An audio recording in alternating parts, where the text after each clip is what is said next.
আসসালামু আলাইকুম। আপনারা সবাই কেমন আছেন? আমি আলহামদুলিল্লাহ ভালো। আজকে ১৯ রোজা, সবাইকে রোজার শুভেচ্ছা। আমি আমার বিয়ানের জন্য একটা ইফতারির থালা সাজাবো। তার জন্য দিয়ে দিলাম আমি একটা কলা, ২ টুকরা আপেল, ৩টা খেজুর, 2টা টুকরা মালটা, 2টা কমলা, 4 টুকরা শসা, আর কিছু আঙ্গুর। এগুলো হচ্ছে ফল, আর একটু বাঙ্গি, একটু গেছে ফল। আর দিব আমি একটা ডিম চপ, দেখুন কি সুন্দর ডিম চপ। আর 2টা পেঁয়াজি,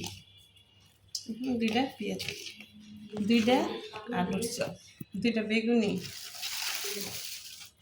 2টা বেগুনি পেঁয়াজি।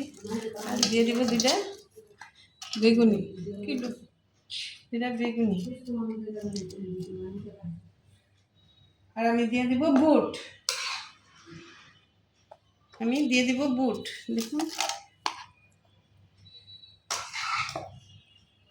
অল্প একটু বুট।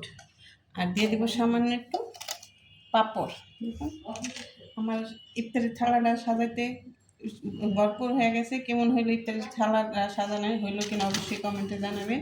আর দিয়ে দিব আমি একটা জিলাপি, দেখুন কি সুন্দর করে সাজাইলাম। অবশ্যই কেমন লাগলো কমেন্টে জানাবেন।